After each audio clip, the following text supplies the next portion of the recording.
शाही cuisine की recipe mutton निहारी की recipe आज आप लोगों के साथ शेयर करने जा रही हूँ। अपनी स्पेशल खास ऑथेंटिक तरीके से बनी हुई सारी टिप्स एंड ट्रिक्स घर के मसालों से बनी हुई। तो चलते हैं रेसिपी की तरफ।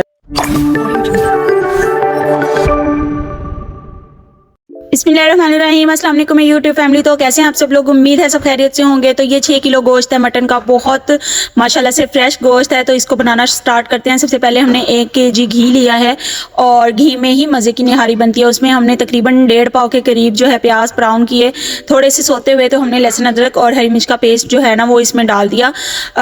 ये थोड़ा सा क्लिप मिस हुआ है, लेकिन वो जब मैं जैसे ही मिस हुआ है तो उसके बाद मैंने फ़ौरन से रिकॉर्डिंग स्टार्ट कर दिया, तो उसके लिए माजरत। लेकिन मैं आपको शुरू से एंड तक हर चीज़ बताऊंगी। बाकी इंग्रेडिएंट्स जो है ना वो डिस्क्रिप्शन में भी ऐड ऑन कर दूंगी, ठीक है। तो अब यहाँ पे जो है ना ये फ्राई हो रहा है। लहसुन अदरक और हरी मिर्च का पेस्ट हमने डाल दिया, प्याज डाल दिए हैं। उसके बाद जब ये उसकी 10 से 15 मिनट बन के रेडी हो गया तो हमने इसमें टमाटर डाल दिए। तकरीबन आधा किलो से 1 किलो के दरमियान टमाटर थे, आप जितने मर्जी डाल सकते हो। हमने इसमें दही का ऐड करना है। दही तकरीबन ये आधा किलो दही था और जैसे टमाटर सॉफ्ट हुए हैं उसके बाद हमने इसमें दही ऐड किया है। और दही ऐड करने के बाद ये देखिए हम चम्मच जो है ना वो मुसलसल हिल रहा है। माशाल्लाह बड़ी क्वांटिटी में बनाना सिखा रही हूँ।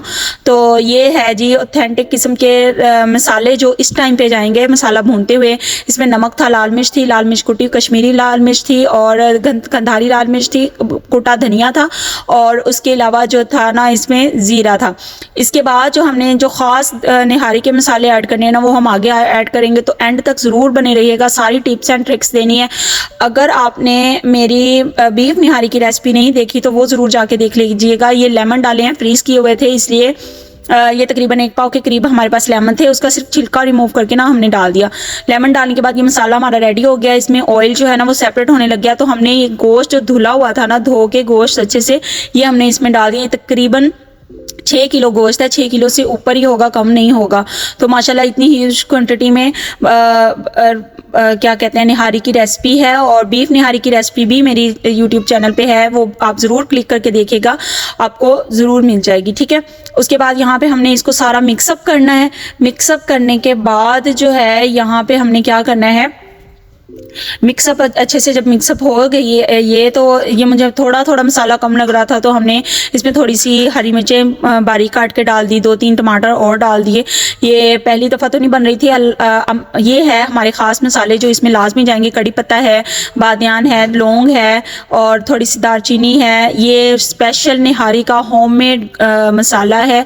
ये मैं ज़रूर इसकी रेसिपी जो है ना वो आपको ज़रूर दूँगी इंशाल्लाह बहुत जल्दी, लेकिन अभी ये नहीं दे सकी। यहाँ पर हमने लाल मिर्च थोड़ी सी और डाली है क्योंकि क्वांटिटी ज़्यादा थी। तो जब अम्मी ने आके देखा ना तो अम्मी ने कहा कि इतनी सारी माशाल्लाह से क्वांटिटी है, आपने चीज़ें सामान थोड़ा डाला है तो ये स्पाइसी नहीं होगी। तो ये स्पाइसी ही बनने वाली है, इसलिए अभी गोश्त डालने के साथ साथ हमने ये सारी चीज़ें और ऐड की थी। और यहाँ पे जो है ना ये चीज़ें जो है ये निहारी जो गोश्त है ना वो माशाल्लाह से हिल नहीं रहा था और फिर गैस बंद थी और सिलेंडर पे बन रहा था। तो इतना बड़ा माशाल्लाह पतीला, और इस पतीले को ना हम हैंडल बहुत मुश्किल से कर पा रहे थे। अच्छा, अब बताने की वजह सिर्फ ये है कि इतनी मुश्किल से रेसिपी रिकॉर्ड हुई है।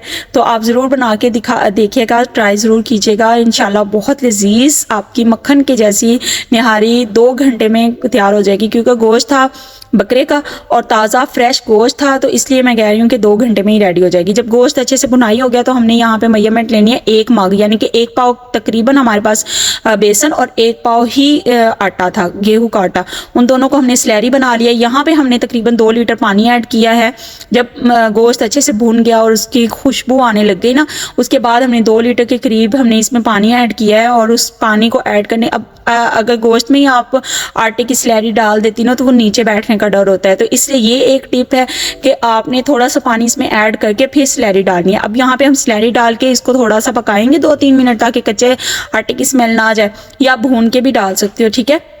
हमारे पास सुबह का टाइम था, वो नहीं थी। ये बांटने के लिए निहारी बन रही थी माशाल्लाह ह्यूज क्वांटिटी में, तो इस वजह से थोड़ा जल्दी अर्ली मॉर्निंग में ही कर रहे थे ताकि दोपहर तक डन हो जाए, तो इसलिए मैंने भून के नहीं डाला। अब यहाँ पे हमने ना टोटल 4 लीटर का पानी डालना है, 4 से 5 लीटर हमने पानी डालना है 6 केजी के गोश्त में, ठीक है। 6 से 7, सॉरी 6 नहीं 7 केजी था गोश्त, ठीक है। तो यहाँ पे हमने ना 4 से 5 केजी जो है ना वो हमने इसकी पानी की क्वांटिटी रखनी है, और ये इसी आंच में इसी पानी में बगैर प्रेशर लगाए हमारा ये जो गोश्त है ना वो रेडी हो गया था पूरे 2 घंटे में। यानी कि 2 घंटे में आपकी निहारी बन गई थी। 1 घंटा तैयारी का लगा लें, 2 घंटे पकने का लगा लें, तो 3 घंटे में आपकी निहारी घर के मसालों के साथ बेहतरीन, बाजार से कहीं ज़्यादा बेहतरीन, देख से कहीं ज़्यादा बेहतरीन निहारी जो है ना वो घर में आपकी मिनटों में तैयार हो गई थी, ठीक है। अब यहाँ पे जो है ना इसको हमने अब पकने के लिए छोड़ना है और इसको कवर लगा देना है। कवर लगा के हम इसको छोड़ेंगे तकरीबन ये 2 घंटे, तकरीबन हम ये कवर लगा के उसके बाद हमने कवर हटाया था तकरीबन 1 घंटे के बाद। अब यहाँ पे देखें माशाल्लाह से इसकी लुक कितनी प्यारी आ रही है, और ये तकरीबन आधा डन हो गई है। तो उसके बाद हमने फिर कवर लगा दिया, कवर उठाया तो अब यहाँ माशाल्लाह ऑयल इसका सारा ऊपर आ गया था और बहुत मज़े की ये लुक आई थी। धनिया डाला, और ये एक ख़ास टिप है जो मुझसे मिस हो गई थी, ये जो सौंफ होती है ना, सौंफ को हमने ड्राई रोस्ट करके ना तवे के ऊपर वो हमने डाला है, अभी दिखाया था ना आपको। तो ये एक ख़ास चीज़ होती है इसमें डालने वाली। तो यहाँ पे निहारी बिल्कुल तैयार है, ये डिश आउट हो गई है, माशाल्लाह से तकसीम भी हो गई थी। अल्लाह ताला बरकत दे सबके खानों में, रिस्क में। आप लोग अपना बहुत सा ख्याल रखें, हमें अपनी दुआओं में याद रखें, और किरण और रूज के व्लॉग के साथ बने रहिए। मिलते हैं नेक्स्ट बहुत अच्छी सी रेसिपी के साथ। अपना बहुत सा ख्याल रखें। अल्लाह हाफिज़।